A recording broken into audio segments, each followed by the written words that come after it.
नमस्कार, मराठी भक्तिसागर या यूट्यूब चॅनलमध्ये तुमचं सगळ्यांचं स्वागत आहे। आज आपण दीपामावस्या, यालाच आपण गटारी अमावस्या असे देखील म्हणतो, याबद्दल माहिती पाहणार आहोत।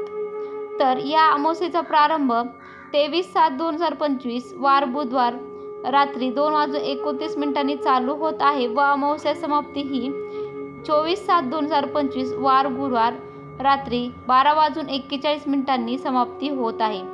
या दिवशी घराचा उंबरठा हळदीने सारवून घ्यावा।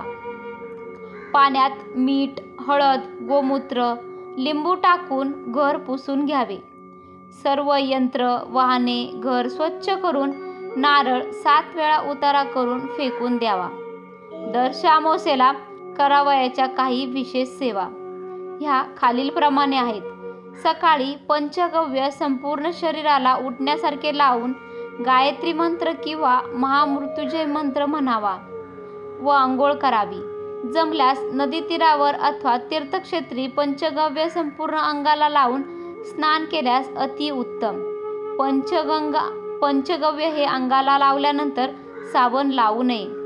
घराच्या व आपल्या सुरक्षिततेसाठी उजव्या हातात पिवळी किंवा पांढरी मोहरी घेऊन 11 वेळा कालभैरवाष्टक व 11 वेळा वेदोक्त वल्गा सूक्त म्हणून घरात सर्वत्र टाकल्याने घरात वाईट शक्ती, करणी, भानावती व इतर काही असेल तर कमी होऊन जाते।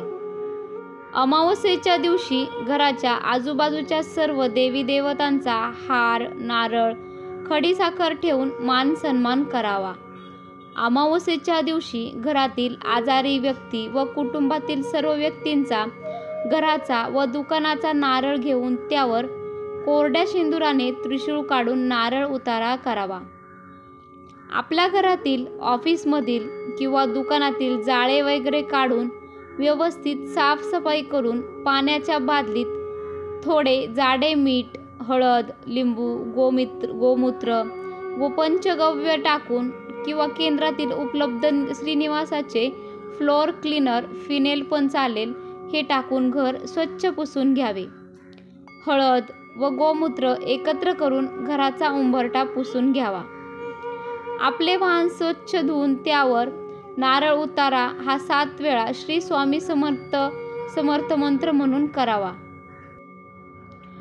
नारळ उतारा करताना वाहन हे जागेवरच चालू ठेवावे व नारळ जमिनीवर फोडून हातपाय धुवून श्री स्वामी समर्थ महाराजांना मुजरा करावा। तसेच पांढऱ्या मोहऱ्यावर वल्गा सूत्र 11 वेळा म्हणून त्या पिवळ्या कपड्याच्या पिशवीत ठेवून पिवळ्या धाग्याने शिवून गाडीच्या इंजिनच्या आत तारेने अडकून ठेवावे व वाहनास केसारी बांधावी।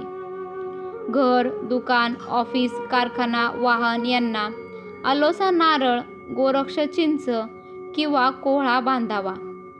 अमावस्येला अलोसा नारळ, कोहळे किंवा गोरक्ष चिंच आणून त्यावर श्री स्वामी समर्थ 1 माळ, श्री दत्त महाराजांचा बीज मंत्र 1 माळ, शाबरी मंत्र 1 माळ, नवनाथ मंत्र 11 वेळा, कालभैरवाष्टक स्तोत्र 11 वेळा, वल्गा सूक्त 11 वेळा करावे।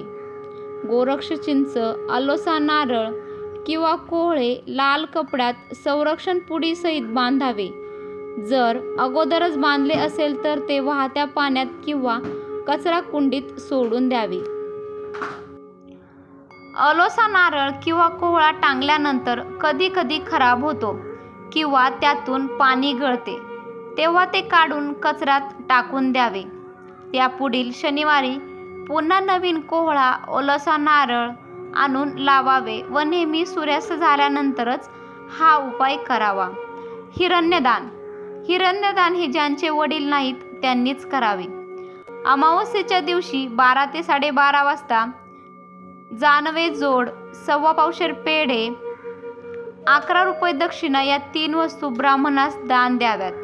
प्रसाद म्हणून पेढा परत केल्यास खाऊ नये। घरात शांतता राहण्यासाठी 1 नारळ पूर्ण सोलून देवाजवळ ठेवावा।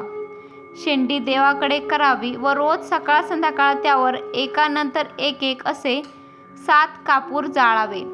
कापूर जळत असताना श्री स्वामी समर्थ मंत्र, गायत्री मंत्र जप करावा।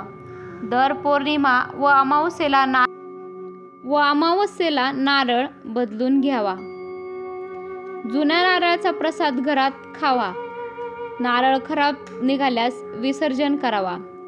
शक्यतो अमावस्येच्या दिवशी परअन्न म्हणजेच दुसऱ्यांचे घरचे अन्न ग्रहण करू नये. श्री स्वामी समर्थ. ही माहिती तुम्हाला कशी वाटली कमेंटमध्ये नक्की सांगा व आपल्या चॅनलला सबस्क्राईब करा.